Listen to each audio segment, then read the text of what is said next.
Hello and welcome to the IndyCar Red Pill, the show where we talk about IndyCar racing straight, no filter, no punches pulled. And today we are talking about the Toyota Grand Prix of Long Beach, the second biggest race on the IndyCar Series calendar and the second longest running race on the IndyCar Series calendar. Unfortunately, it came 4 weeks after St. Petersburg. Just goes to show you that IndyCar still doesn't have their schedule quite right to where we don't have momentum-killing breaks in between races. However, something that was good about this race is the fact that NBC Sports is back to broadcasting IndyCar racing. And while that may mean a 0.2 less in the TV ratings, if you still think those are relevant to the sport, it does mean that we get Paul Tracy, Townsend Bell, and Rick Allen, which I think across the board is an improvement from the commentary team right off the bat. And also, I think NBC does a great job of balancing the personal side of racing, the drivers, with the technical product knowledge that is brought to the table, obviously from the on-camera talent and behind the scenes. Clearly, they know their stuff. In fact, my best example of this is when they did the pre-race and they showed Dale Coyne's history throughout the sport. Great, well-researched. They even included a photo of Dale Coyne driving in 1984. I think he was driving like an Eagle or something with a Cosworth or a Chevy V8 or whatever he was running back then. But a fantastic research, and it's, again, clear that NBC has product knowledge and they seem to care about the sport, which is something it's hard to say about ABC. So the controversy started before the race even got underway. In qualifying, Simon Pagenaud was hit with a blocking penalty on Helio Castroneves, despite the fact that he set the track record in Q1. Unfortunately, Pagenaud had to start from the back, but he did start from the back with a very aggressive setup. If you are a aero kit person, you noticed that Simon Pagenaud was running extremely low downforce, particularly on the rear of his car. He was running with no rear flicks, and on the bumper pod stack, I think he was only running with like one element there, and if you looked at some of the other Chevy teams, they were running very high downforce. In fact, Penske across the board this weekend was running fairly low downforce. I think all 4 of their cars ran a different aerodynamic setup. If you look at them all side by side, each of them ran varying levels of downforce, but most of them were on the low end compared to the Ed Carpenter Racing and AJ Foyt teams that are also running Chevy aero kits. So that was interesting to see right off the bat. And since we mentioned him, Helio Castroneves started on the pole after kind of inflicting that blocking penalty onto Simon Pagenaud, and we found out that Helio has, in fact, 2 speeds when he's bringing the race down to start it. He's got number 1 speed, which we usually see out of him, which is where he jumps to start by a country mile, and they either have to wave it off 2 times and then just let him go and jump the start on the 3rd time, or they just let him jump the start right off the bat. But this time, we got a little bit of a different Helio Castroneves this time. We got the Helio Castroneves that just decided not to jump the start at all and got passed by about 5 guys before he even got to the green flag. A great point to the people who say that you don't need a restart zone to have an exciting start. Certainly this was an exciting start. I think they were 3 and 4 wide at the beginning, and Scott Dixon was the guy who got the early advantage from the Schmazel. But of course, this was a very eventful start. In fact, while Helio was having his troubles on the start, another guy behind was having even more problems. It was Connor Daly who spun off of the hairpin, a really weird situation. He knocked the bumper off of it, crashing before the start, and actually got back in the race, but it was just a really weird situation and actually strung the field out quite a bit behind Daly. We saw our first bumper-related problem very early on. In fact, as they were heading down Shoreline Drive into turn number 1, Tony Kanaan managed to make contact with the rear end of Charlie Kimball, sending winglets flying through the air and actually hitting a couple cars, including Sebastian Bourdais, that will come into play later, damaging Bourdais, damaging Kanaan, and damaging Kimball. Unfortunately, Kimball was not going to last very much longer in this race. So yes, Charlie Kimball and Will Power decided to go side by side through the Fountain Complex at Long Beach, and as you saw in 2014 with Ryan Hunter-Reay and Joseph Newgarden, that didn't work out, and it didn't work out here. Will Power made contact with Charlie Kimball, sending Kimball into the wall, as well as Will Power. Power got back going, but wasn't a factor the rest of the race, and unfortunately, Charlie Kimball was eliminated. Now, I have to say, I have to assign blame, and I didn't really see this on social media. It kind of surprised me, but I have to assign more than 75% of the blame to Will Power in this situation. I think it was pretty much Will Power's fault. He was alongside him, but honestly, it's the first lap of the race, and as he should have known from Watkins Glen because he got crashed from Charlie there as well. You got to know that when you're racing Charlie, you may get chopped. So I have to lay the blame at the feet of Will Power for that accident. He wasn't alongside. I think it was a low percentage move. It's always a low percentage move going into that corner, kind of heading back onto the old Long Beach circuit. Low percentage move, and I blame Will Power fully for that, or not fully, but mostly for that incident. So all these shenanigans finally bring out the full course yellow. It seems like we've lost half the field, but somehow everybody but Kimball continues. And this is when I was a little bit worried about this race being exciting, because the commentators began talking fuel mileage. And usually fuel mileage, when Scott Dixon is leading, is usually quite a recipe for a boring race. That was not to be the case, actually, as we will find out later, but I was a little bit worried when we started hearing Scott Dixon, fuel mileage, and all those things in the same sentence. Thankfully for the excitement of this race on the restart as Dixon was pulling away, poor Marco Andretti, and really poor the entire Andretti Autosport team, as we'll talk about later. Marco had a problem, some kind of a mechanical failure, kind of putted around for 2 laps, got the black flag, but because of this, Scott Dixon's crew, who was trying a 3-stop strategy, or was going to do a 2-stop strategy, switched to a 3-stop strategy, brought Scott Dixon into the pits because they thought the full course yellow was going to come out for Marco on track. Maybe they were overcompensating for what happened to them at St. Pete. I think that kind of may have been Mike Hull, who calls the race. I think they were trying to overcompensate, trying to pull the Bourdais strategy at Long Beach, expecting a full course yellow to come out for Marco. But Marco, to his credit, smartly pulled off the track down at, I think, turn 6. And got off the track. The marshals got him off, and the race continued. So Ryan Hunter-Reay, who was fast all weekend, takes over the lead, leading from James Hinchcliffe and Alexander Rossi. And the 3 of those guys were absolutely gone this whole race. It was the race between those 3 drivers for most of it. So as we get into the mid part of the race, Hunter-Reay is still leading the race, but as the front runners kind of moved up on lapped traffic, we started to kind of see something that we've seen a lot in the past couple of years for IndyCar racing since the Aero Kit era has begun, and that was that lap cars were decidedly difficult to pass for the leaders, and part of that came down to the fact that there's fuel mileage involved. Obviously, when you get behind somebody, you can draft them on the straightaways, and obviously lap cars are going to pick up the pace when a leader is behind them. They're not trying to save fuel, they're just trying to stay on the lead lap in case they get a caution. And of course the leaders behind are slowing down because they're trying to save fuel. So it's not completely about this aero push a lot of people are talking about. Obviously it's a big part of it, but it's also the fact that in qualifying, I think there was a second, 1.5 to 1 to 1.5 seconds that covered the entire 21 car grid.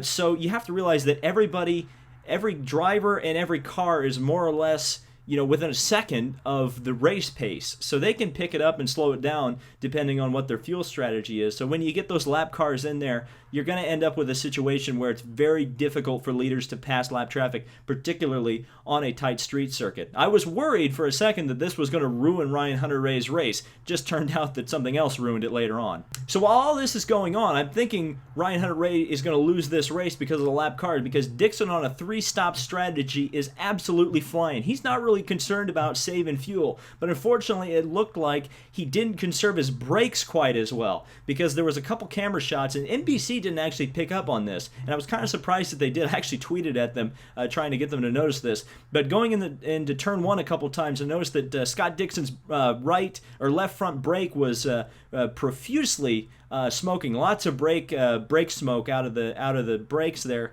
And we saw at St. Pete there were a couple spectacular brake failures, so I was a little bit worried for Dixon. And actually I had this confirmed on Twitter by my friend Wolfgang on there. He tweeted at me and said he was listening to Dixon's radio on the scanner, and he said his brakes were failing. So something that NBC didn't pick up upon was the fact that Scott Dixon may have been able to challenge if his brakes hadn't been failing, probably overheating from what we saw at St. Pete, but thankfully no failure, but it certainly slowed his pace to not be able to leapfrog Hunter-Reay when Hunter-Reay and the rest of the leaders came into the pits. Speaking of pit stops, and this is where the race got absolutely insane. Hunter-Reay puts on the black sidewall tires. He was still a little bit concerned about fuel. Again, two-stop strategy. They were going to have to stretch it a little bit. But again, had it gone green, which it didn't, Hunter-Reay was in the catbird seat to win it.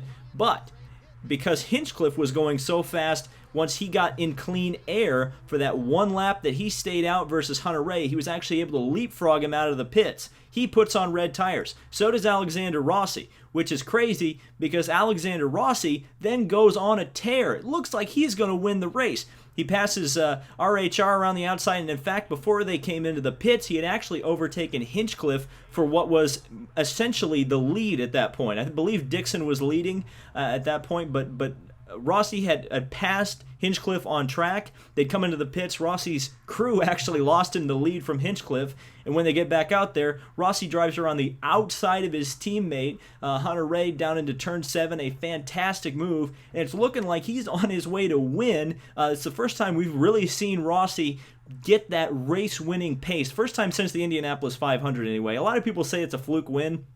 But as somebody who was there the entire month, Rossi had race-winning pace at the Indy 500. The people who say that really aren't that informed. He was very, very fast. In fact, had he bumped his way into the Fast 9, I think he would have been on the front row. Just a feeling on that one. But it's all for nothing because Rossi's Honda engine goes pop. The second Andretti Honda car we see fall out of the race with a mechanical failure. And at this point, you're thinking, what on earth is going on? I mean, it's weird in modern IndyCar racing. It's not unheard of these days that we've gotten engine competition back, but it's certainly very strange to see mechanical failures. So this was quite a wake-up call that we'd seen two from the same team, and it was going to continue. So after the second full course yellow of the day for Rossi's engine explosion, it looks like it's going to be a battle between Hinchcliffe and Hunter-Reay. But Hinchcliffe on the red tires gets a huge jump on Ryan Hunter-Reay, and the cars behind, including Joseph Newgarden, Sebastian Bourdais, and Scott Dixon, are all mired in lap traffic. And of course, naturally, the social media folks came out and started railing against lap cars. Get those lap cars out of the way. They're messing with my racing. Pack them up. They should be in packs. And let me just tell those people to calm yourself down. First of all, IndyCar has a rule, which would come into play later, that within 10 laps to go, they'll move the lap cars out of the way since there's no realistic chance of them gaining back onto the lead lap. But during the race, when a leader laps a car, he has gained that advantage. He's gained that car ahead of the cars behind him. So under the yellow flag conditions, if you take away that advantage, you take away, in my opinion, some of the legitimacy of the race. You see that in other series. We'll not name names, but I'm assuming you know what series I'm talking about. And again, in this era where racing fans are very upset about the legitimacy of some of the racing, a lot of us snooty racing fans call it pure racing. When you say, okay, did the winner of this race really deserve it? Did he earn it? And when you take lap cars and advantage that a leader gains over the rest of the field away on a restart, you're taking away some of the legitimacy of this lead that he built up over the race.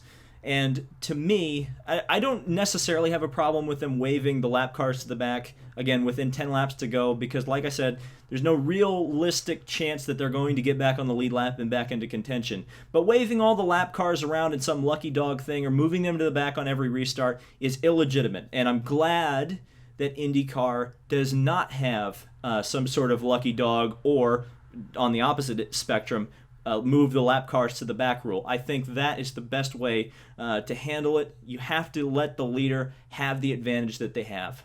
But just as it seems like Hinchcliffe is going to win this thing sailing away, the Andretti problem doubles. Takuma Sato, engine fails on the main straightaway. He's able to get the car off of the circuit, but then Another failure for the Andretti team, and this time it is the challenger to James Hinchcliffe, Ryan Hunter-Reay. It was the same thing that happened to him at Pocono, which lost him the race, where the engine ECU was fooled into thinking that the engine was about to blow up and shut the car off, and once the car cooled off just a little bit from him sitting in the runoff area, they were actually able to get the car back going. I'm not convinced that all 4 Andretti cars had the same problem, which is unbelievable. It's why you saw Michael Andretti with his head in his hands on the TV broadcast, which, by the way, that there's the willpower double birds, and now there is this as the IndyCar meme. That face, it says everything. It definitely shows the emotion that you go through as a racing driver, racing team owner, and somebody who has financial stake in racing, when all 4 of your cars go out of the race, and not necessarily with the same issue. That's an unbelievable. In fact, we haven't seen a team implosion. I'm almost willing to say we haven't had a big team implode like this. Well, there's a couple things, and they both are Team Penske related implosions.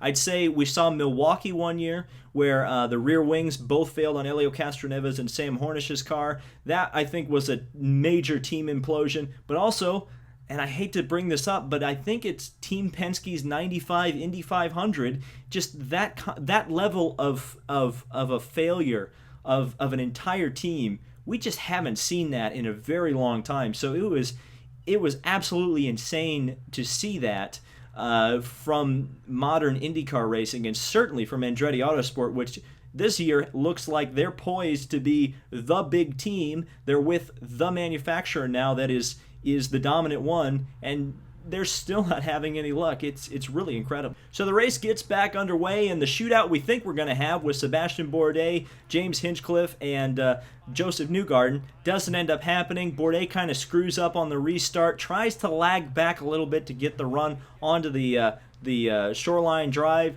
doesn't really time it correctly, and Hinchcliffe just gone. Hinchcliffe wins the race far and away, takes his first Long Beach Grand Prix, the first Canadian since Paul Tracy to win at the beach. But Hinchcliffe also actually won an Indy Lights race. I actually saw this on Twitter. So it's not the first time Hinchcliffe has won a race at Long Beach. So maybe he's the next king of the beach to succeed Al Unser Jr. Of course, with James Hinchcliffe winning, unfortunately, it means we get all of the obvious questions. Seems like every interview with James Hinchcliffe goes something like this. Well, hey guys, I'm Marty Lee here with the IndyCar winner James Hinchcliffe. A great run here today, James. I think it's your first win since your massive career-threatening, nearly life-ending accident where you had a rod go through your pelvis area. It was very unfortunate. It was very concerning. We were all very scared for your life. It wasn't that horrible. Wouldn't you like to not get back in the car at some point? Well, the Aero Electronics guys, we did a really good job today. We really executed well, and we don't really think about that accident. Obviously, it was a big thing, but we kind of came back at Indy last year, so it's just great for the guys. I'm really, really happy for this Aero Electronics Sam Schmidt Motorsports car. Thank you for that answer, James. What about Dancing with the Stars? You finished second at Dancing with the Stars, and now you're first at Long Beach. It's pretty good, huh? It's pretty good, huh? Yeah, Dancing with the Stars was a pretty good experience. I'm just happy to have this Aero Electronics Honda. It's so great that Honda. All right, that's Long Beach winner James Hinchcliffe. Back to you boys in the booth, Townsend. Car up at the front. Anyway, it always seems to go something like that. I mean, really? Always asking about the accident. Now I understand it was the first race back, but I noticed a lot of people on social media weren't too pleased that he's always getting questioned about the wreck. It happened in the past. I think he's moved past it now, and hopefully, if Hinch takes more wins, we'll stop hearing so much about the accident and more about his skill on the racetrack. So, driver of the day, I have to give it once again to Sebastian Bourdais. What a fantastic result. Now they're leading the points by 18 points, both Sebastian Bourdais, Honda, and Dale Coyne Racing. They came from the back once again. They got hit by a bit of Tony Kanaan's car that was flying after getting knocked off by Kimball's bumper. What a fantastic result. It's amazing to see, once again, like I said in the St. Pete video, the smallest team on the grid, the lowest funded team on the grid, is leading the points, and in fact has both of their cars into the top 10 with Ed Jones in 7th place. Everybody's calling him the worst coin driver, but I mean, what does that even mean when you're saying that? Because he's 7th in the points. He's well ahead of many drivers that I think a lot of people would rank higher than him. He's in his 2nd IndyCar race, guys. I'm thinking Ed Jones, Sebastian Bourdais, and Dale Coyne Racing, they're for real this year, boys. And I'm thinking we may be seeing a championship run from Sebastian Bourdais, taking his 5th Open Wheel Championship, American Open Wheel Championship, IndyCar Championship, whatever you want to call it, whatever your politics lean toward or not, don't lean towards. You never know. Actually, I just realized we've got very conflicting diecast back here. We've got the 96 winning Indianapolis 500 car, which a lot of people, that symbolizes, the split, the race that caused the split. And then we've got a Champ Car livery DPO one, which, a lot of the kart fanboys talk about. But anyway, pretty good race here at Long Beach. Long Beach is not really conducive to exciting racing. Really the last truly great Long Beach race was 1998, where Alex Zanardi passed like 3 guys within the last couple laps of the race to win.